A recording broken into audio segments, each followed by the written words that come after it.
Lots of anime have jazz soundtracks, but more than any show this side of Kids on the Slope, The Great Pretender is jazz. Chaotic, unpredictable, layered, and complex, it swings haphazardly from plot beat to beat, playing fast and loose with time and timing, or when need be, slow and steady with it, as it builds toward a glorious, inevitable, improvised crescendo, though it often seems like it could break down into a disastrous cacophony at any moment. If most great heist stories are about a perfect plan coming together, then the ones this show tells are about a team of cavalier con artists scrambling to hold them together, as forces beyond their control, including the egos and avarice of their own allies, pull at their plan from every angle. There is one to follow, there's sheet music in place, but opportunities to improvise abound, and the rewards for taking them are often too great to pass up. Everyone has their own part to play, their own way of playing it, and their own ideas about where the performance should go. Ideas they rarely communicate with one another. So once the con is in motion, all they can do is listen to the other players and play along with them, supporting their partner's whims while looking for an opportunity to follow their own. Which part leads and which follows can change in an instant, and it's never entirely clear until it's all played out, but somehow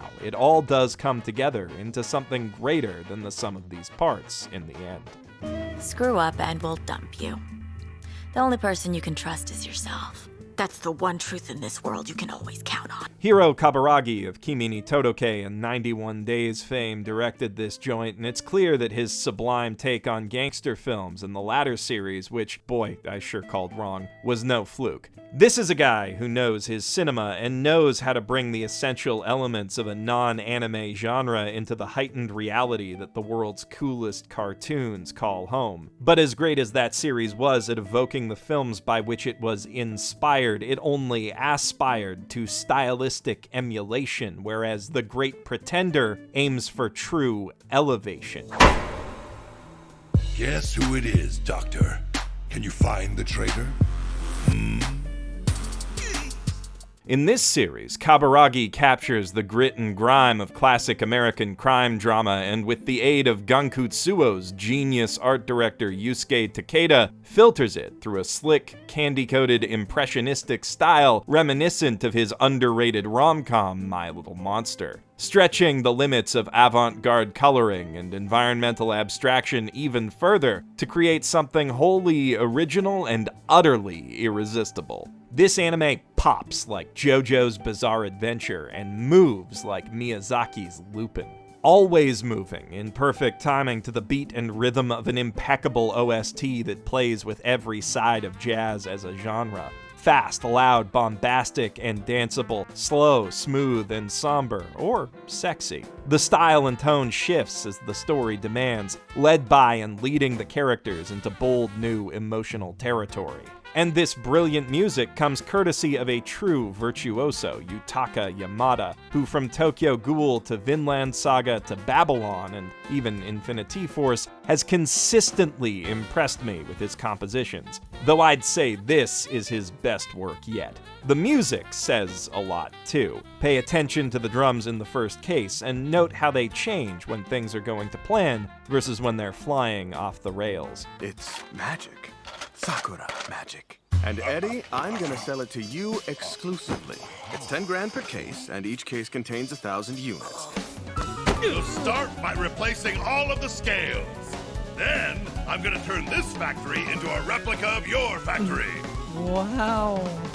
This dynamic, organic musical score works in perfect service to those arresting, dynamic visuals, and beyond simply looking beautiful, I can't overstate how ingenious these stylistic flourishes are from a technical perspective. The angular, exaggerated character designs and wide range of skin tones, which is also great for its own sake, allows its heroes and villains to stand apart from each other while using minimal lines and shading, which means the animators can draw and redraw them expediently for frequent and impressive moments of Sakuga. On top of that, the low color depth, angular background art blends seamlessly with the simplified CG models used to represent vehicles and other elements of the show's world that would be difficult to animate by hand, making for a far more convincing composite than, well, take your pick of other anime, really. Even ones as lavishly produced as Re:Zero struggle to get CGI this right.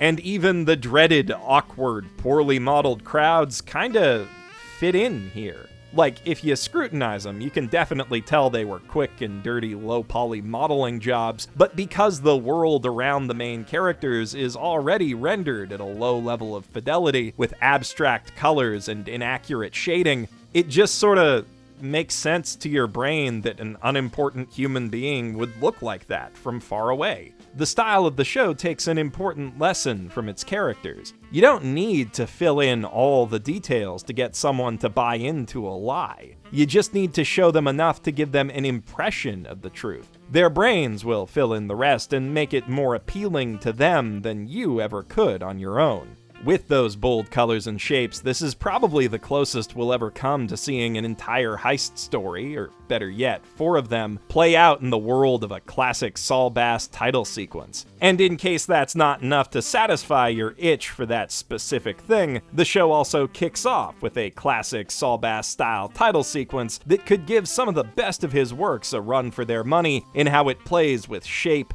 depth, and color. It's easily one of the best anime OPs I've ever seen from both a stylistic and storytelling perspective, not to mention the music, and somehow the ED surpasses even it by an order of magnitude. Well, I say somehow, but the how is actually very obvious. They got my favorite thing, Freddie Mercury, and they made the whole thing about Freddie Mercury's favorite thing, cats.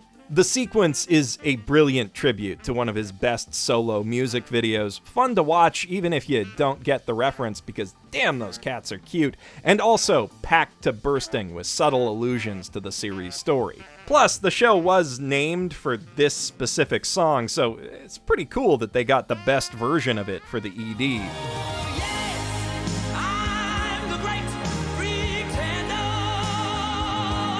It's damn near perfect, and it's goddamn criminal that Netflix's auto-skip credits function will cause many of the show's viewers to miss it entirely. And I'm gonna need another 8 cheeseburgers, 2 double-doubles, a couple of... You're not helping anything! So, what is the story about? Makoto Edamura is hanging from the Hollywood sign, in full view of Hollywood stars and celebrities. What do they know? Do they know things? We will not find out, because the story isn't about them. Except for one of them, kind of, a director named Eddie Cassano. But he's not much of a star. His films have won more Razzies than Oscars. The problem is you guys need to be eating a lot more rice. With chopsticks, of course. The only thing we need to eat is bread. He just has a lot of money because he does, a little bit of crime on the side. Okay, a lot of crime. He's a mob boss, a drug kingpin specifically, and a rapist, and just all around a piece of shit in general. We'll get back to him. Anyway, the dude in the tie up on the sign, how did he get up there? Well, that's a long story, but to make it short, Makoto Edamura is the slickest scam artist in the Japanese archipelago, a fast, smooth talker and master of manipulation with a disarmingly honest outward affectation, capable of zeroing in on exactly what a mark wants to believe and telling them exactly what they want to hear. はい。直ちに人体に影響が出るようなものではありませんので、ご安心ください。直ちに。But he largely wastes those talents, fleecing tourists and selling overpriced gray market holistic hoo-ha to housewives. まさかすり替えるとき本物と偽物？俺が間違えるわけねえだろ。じゃあ、あいつか？ Makoto at last meets his match and is finally challenged to do better when he attempts to scam another scammer, Laurent Thierry, a true world-class confidence man, emphasis on the confidence. This leads to that, which leads the cops right to Makoto's doorstep, and before he knows it, he's on a plane bound for Los Angeles, where Laurent, impressed but not fooled by the newly dubbed edamame's skills, needs him to play the role of a brilliant Japanese scientist who's created a brand new drug that looks like those sad candies from Grave of the Fireflies and does, well...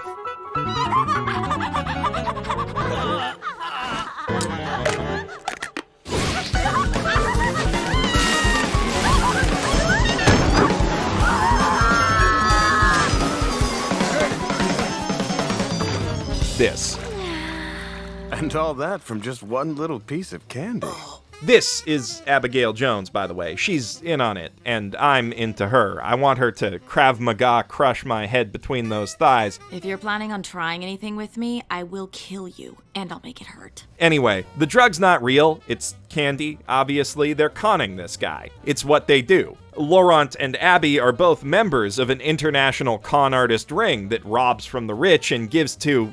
well, themselves. But they make damn sure the guys they're fleecing deserve it and do everything in their power to take them for everything they are worth. I'll tell you all about the how and the why and a little bit of the who of that in a sec, but first, a quick word from today's sponsor. Say you're trying to scam some scummy Yakuza-affiliated real estate shark who's running shops in your local shopping arcade out of business. You've almost convinced him that a big buyer from America needs his help with the deal of a lifetime when he traces the IP address on the buyer's emails and realizes they've been coming from inside Japan. Oh, sweet, naive edamame. You should have gone to expressvpn.com/basement and routed those emails through one of their high-speed servers in 94 different countries to throw your mark off the mark. Of course, ExpressVPN can also help you protect yourself from less altruistic scam artists, as well as ISPs, governments, websites, advertisers, and anyone else who might want to keep too close tabs on your web browsing habits, torrent traffic, or any other internet activity you'd prefer stay private. Their servers use the highest encryption standard and offer the highest speeds of any VPN provider, with easy-to-use one-click apps and browser extensions that literally put those powerful privacy tools right at your fingertips.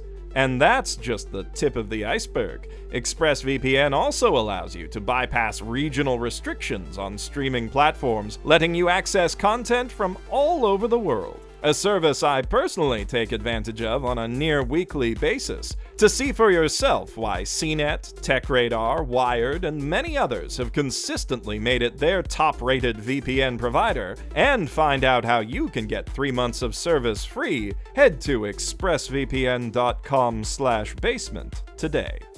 Now, back to The Great Pretender. The fraud ring's chief targets are all assholes who won't get their just desserts unless someone besides the proper authorities serves them up. Cassano, who's got all the fascist pricks in the LAPD in his pocket, is a prime example, and the series does a great job of making you loathe each one of these villains before they ultimately get what's coming to them. I especially love to hate the villain of the third case, a pretentious, elitist, gatekeeping art snob who treated women like shit, and was also, super duper casually racist. And welcome, Mr. James Coleman. You can skip the metal detector and head right in. Your English is adequate. Thanks. But now I'm getting way ahead of myself, and I don't want to spoil a series so full of unexpected twists and turns for all of yourselves. The key thing you need to grasp is that the marks in The Great Pretender act a lot like targets in Hitman. Reprehensible examples of the worst humanity has to offer, emblems of greater societal issues like the abuse of women, the exploitation of workers, or the crushing of pure artistic ambition by cold, uncaring capitalistic reality. Punching bags, basically, on whom your frustrations about those issues can soon be taken out in schadenfreude-tastic ways. The cases themselves play out a lot like Hitman missions too, webs of intrigue and complex causal logic spread out across large, living areas that our heroes navigate haphazardly, setting up opportunities for themselves, taking unexpected opportunities when they arise, and rolling with the punches as things go awry. It's a lot of fun to watch it all unfold, so I'll let you do that without saying too much more about the hows and the whos and the whys. It's just too much fun to let this show surprise you. Oh, shit, I didn't even tell you how Makoto got onto that sign, or off it, for that matter. Guess you'll have to see that for yourself, too. Because I'm more interested in talking about the people he gets to know while he's not on it. After all, as anyone who loves heist movies know, the greatest plan in the world is utterly worthless without a great crew, and the Great Pretender's crew is pretty great. The anime's central characters are all very much larger than life, or at least they pretend to be. Should have said greater than life, that would have been so... Nope. No regrets, gotta move forward. The crew's personas are immensely entertaining. Makoto's got an honest, oddly innocent, understated charisma about him, not unlike Rock from Black Lagoon. Laurent's charisma is very much overstated. When I see beauty in front of me, I just feel compelled to capture it. What the hell are you talking about? I'm hitting on you. He is a gentleman thief come fuckboy to end all fuckboys, and you will love him. You have no choice. As opposed to her partners, Abby seems to prefer thinking on her feet to thinking ahead, but she knows how to play people and how to handle herself, even if she doesn't fully have a handle on herself. And while she may lose her cool at times, she never loses her chill on the job. It is simply exhilarating to watch these characters be on a screen together, but they aren't just vehicles for enjoyable criminal shenanigans. They are fully three-dimensional, metaphorically speaking, human beings with depth, hidden desires, and reasons for being the way they are when we meet them. Good, fascinating stories, which the show smartly interweaves with the narratives of each job to lend the fun con artist antics some surprisingly hefty emotional weight. And I do mean hefty. This show goes to some dark places and talks about some dark things from the darkest period of our recent past. Important, still relevant things that mark this as a story with a truly global perspective, though it's not afraid to dive into the local and personal either. Side stories about supporting characters, like Salazar in the first case, can pack just as much punch as those that focus on the mains. Dad, look over there! Parenting must be exhausting. Anyway, the writing and acting is goddamn immaculate. Like, I don't understand how this is only the second anime script Ryota Kosawa's ever written. This kid's going places. And, of course, that quality of writing runs into the cons these characters run as well. I so want to get into specific plot details. There's just so much meat, so much subtle genius in how this show sets things up, lets them go, and pays them off. It is endlessly fun to rewatch, knowing what exactly the characters are up to in every scene and why they do the things they do turns every bit of animation that seemed insignificant at first into yet another piece of a grand puzzle, one tiny bit of moving clockwork in a grand mechanism. But of course, you would probably prefer to watch it before you know enough to rewatch it. The shape of that puzzle isn't fully revealed until the end of each case, and a big part of the fun is picking through the abundance of pieces that first time. The show is very deliberate about what it reveals and where and when it reveals it, and I don't know what else I can say while being coy about the plot. If, in addition to the love for anime that is presumed of all my viewers, you have even the slightest amount of love for Ocean's 11, or, it feels weird but oddly very right to say this, The Fast and the Furious, you will vibe hard with this show, I promise you. I struggle to find the right words to recommend anime like this, shows that are so much tone and mood and style, the feeling of which I feel I can only fully communicate by explaining the smallest details that come together to build those things. But the question of what those details are and how and why they come together is the driving force behind this series, and while I don't really think most spoilers really spoil most stories, I draw that line hard at mysteries, for what I hope are obvious reasons. Though when Netflix drops the 9-episode final case come September 21st, I promise you I will be there to dive in deep with a proper analysis of, at the very least, the title sequences. And I do hope you'll be caught up and ready to enjoy that when the time comes. I am hoping that The Great Pretender has just sorta spoken for itself as I've talked around it and shown it to you today. I really don't know. Like Decadence, this is one of those shows that just speaks to me on a very personal level. It is very much my jam, filling in basically every box left empty by that series' blend of steampunk-adjacent airborne monster fighting action, insane gamer-cheek high-concept dystopian sci-fi, and glorious anti-capitalist propaganda on the things that make Geoff happy bingo sheet. And also adding a new box to that sheet that is just the word Abby. From the first second I saw the trailer for this show, every frame of it was screaming, "Watch me," and I was so very tempted to break it out of Netflix jail with each week that passed from June 2nd. I'm glad I waited. The dub is truly fantastic, but that wait felt like it went on for at least 2 years, even with this being one of Netflix's faster international turnarounds. I am the easiest mark on the planet for The Great Pretender, is what I'm saying. It knows exactly what I need and want to see and hear, right down to the Freddie Futhermuckin' Mercury music. And it just keeps shoveling it into my hands, possibly as part of some elaborate scheme to get Nies specifically, to get you specifically to watch it. Don't think about that too hard. I certainly didn't. It's a really convoluted idea, though not entirely outside the realm of what this show might dream up as a story arc. I'm pretty sure, though, like 99.9%, that I am not conning, scamming, hoodwinking, or bamboozling you when I urge you to watch The Great Pretender as soon as you can. Even if you only like one aspect of it, like the art or the music or the characters, those aspects are all individually good enough to carry the whole darn thing on their own. And yet somehow it is still greater than the sum of all of them. You really need to see it to believe it, though be cautious not to believe everything you see. Let me down! I won't let you get away with that! What was that? Who the hell are you anyway? I am a confidence man.